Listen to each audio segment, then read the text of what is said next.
These are the best signature basketball sneakers without a Jumpman logo. Let's lace them up and jump right in. Let's start with the Reebok Shaqnosis. This isn't just a shoe. This is a cultural phenomenon. This is a bold, futuristic design that was made for a player that dominated the game of basketball like no one else. Who's that? Shaquille O'Neal. Shaq's larger-than-life personality is reflected in every aspect of the shoe, from the huge sole to the multiple crazy colorways. This is a shoe that speaks and shouts Shaquille O'Neal. When the shoe dropped in 1996, this was one of those magical moments in sneaker history where a player's personality just gets transmitted into a shoe. Some people say I've got too much on my mind.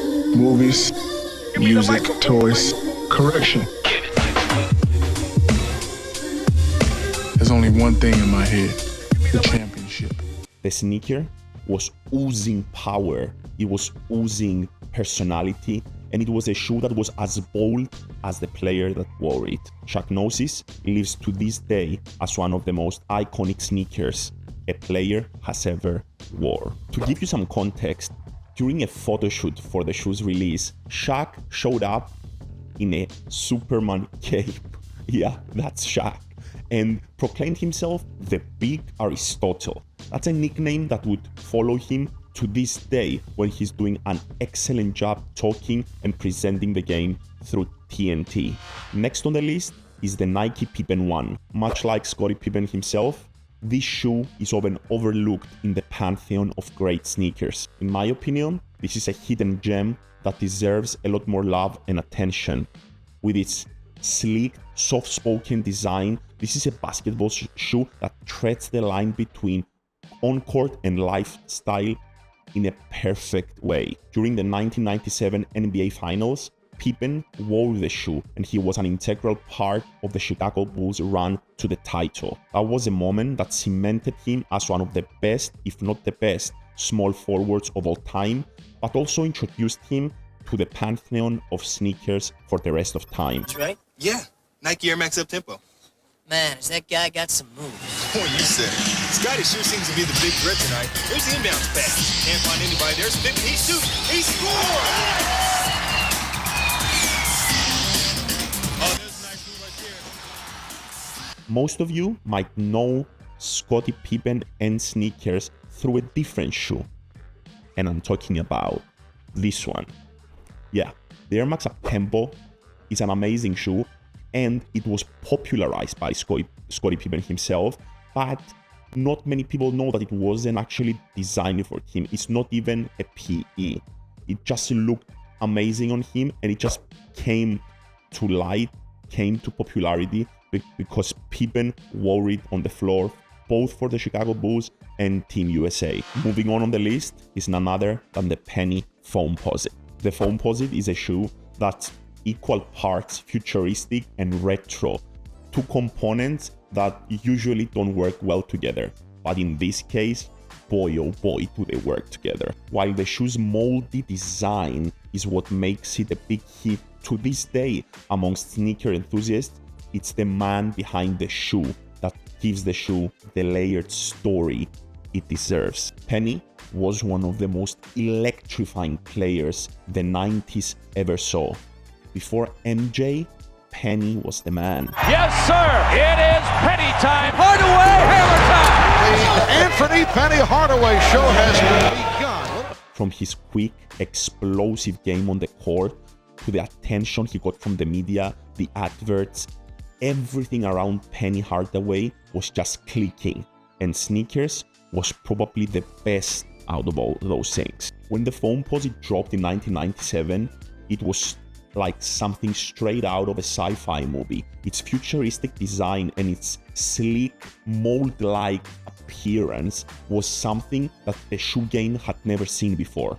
What most people don't know is that Penny actually worked closely with Nike to design this shoe. It was something that was very, very special to him, and he wanted his personality and his game to be reflected in how the shoe turns out. The result? A shoe that to this day, whenever it drops, causes frenzy amongst all of sneakerheads. Next on the list, the Reebok Answer IV. Let's describe the player and see if you can guess who wore this shoe. Bold, brash, unapologetic. Yeah, I'm talking about none other than Allen Iverson himself. Allen Iverson means so much to the game of basketball, and his on-court achievements are enough for an entire episode. But what Iverson managed to do in the early 2000s was to transcend culture. The way he dressed, the cornrows, and the sneakers made him a cultural icon that people respect to this day. Iverson changed the game of basketball outside the lines, and that's something he needs to be credited with. As far as sneakers go, the Answer 4 was just a perfect match for a player that was fearless on the court. The shoe had a zip, had his face imprinted on the bottom. There was so many details about that shoe that just made it different. And if there is one word you can describe Allen Iverson with, different would be the one.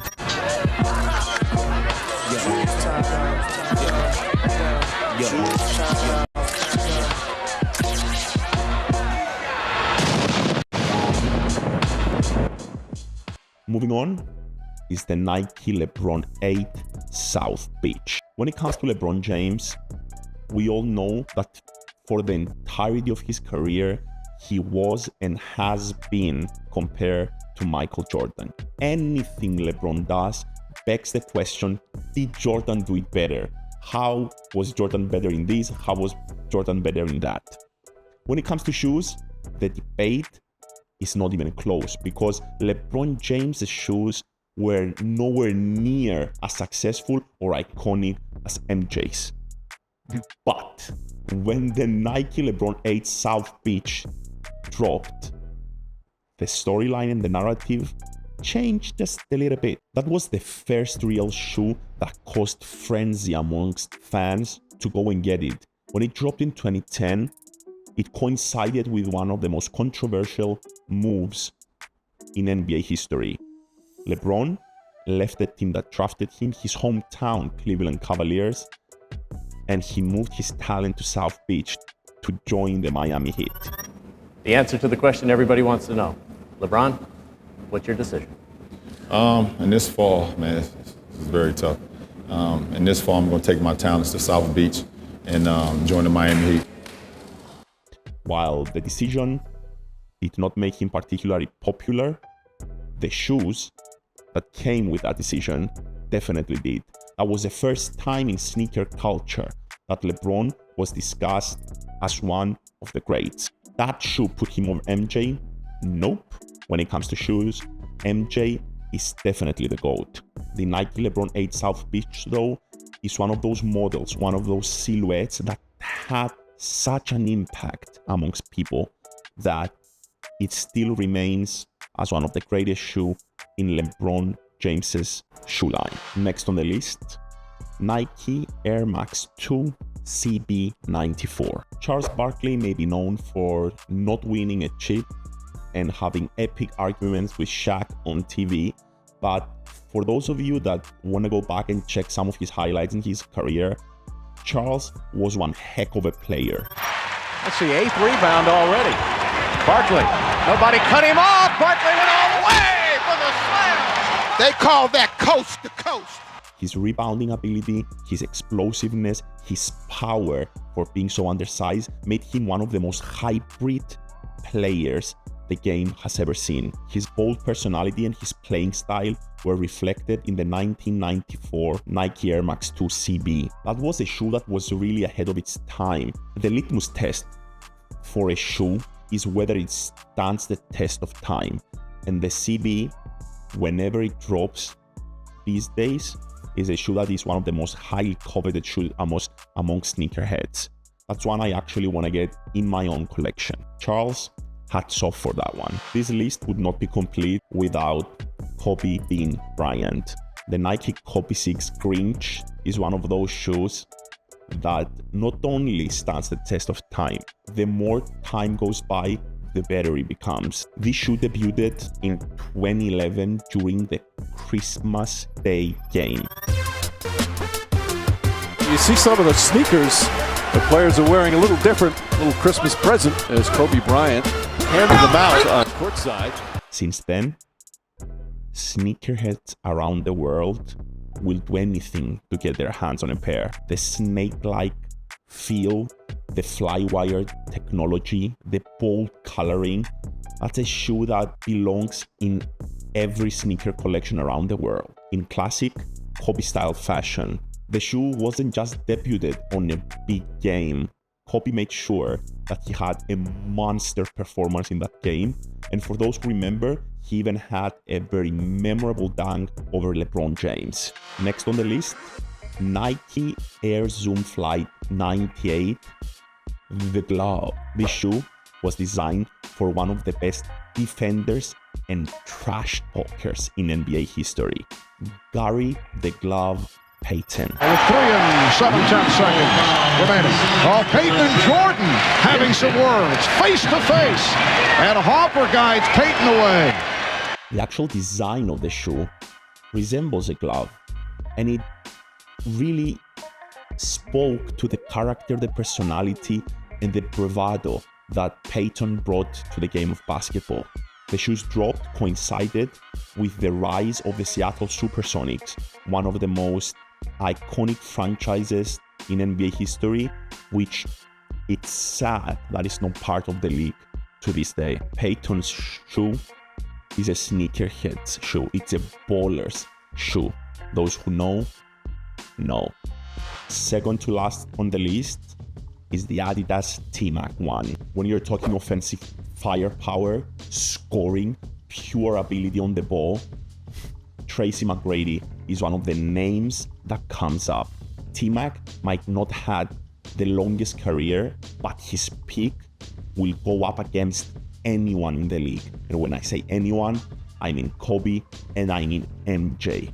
Those who played with T-Mac revere his talent and talk about a player that, if he stayed healthy, would have been on the pantheon of NBA basketball. 14th in points allowed, 8th in field goal defense, and that says a lot. Here comes McCready. Oh, he just sucked the gravity right out of the building. What a play by T-Mac. How about the passion? Look at the animation on Tracy McGrady. T-Mac was a true original, a hooper's hooper, and his signature shoe was nothing short of that. The shoe was dropped and coincided with his rise in Orlando and his many trips to China to promote both Adidas and the shoe. The impact was unheard of. There was a craze about this shoe. It was different. The lines at the front and the chunky design were very bold, and they matched T-Mac's personality on the floor. This wasn't a shoe for the faint-hearted. This was a sneaker for players that wanted to get on the court and impose their own will. For that very brief period of time, T-Mac was the man, and his shoes were the thing. To end the list, we'll go with KD 14s and Pearl. Why is this shoe on the list? Well, first of all, it looks gorgeous. The design, the colorway, the wings, everything about it, like that shoe is gorgeous enough to wear it outside the basketball court. But to me, the reason it deserves a place on this list is because of the sentimental value and bond between KD and his aunt Pearl. This is a person that taught KD so much. It was like a second mother to him, and he has often spoken highly of this person and how special their relationship was. To carry this version through every rendition of his shoe is just a true testament to KD's character and values. Going back to the shoe, who wouldn't like the KD 14 and Pearl? It's one of the most aesthetic and pleasing to the eye sneakers you'll ever see. To me, you don't even want to wear it and play basketball simply because you don't want to ruin the shoe. It would just fit perfectly with a pair of jeans and a white tee.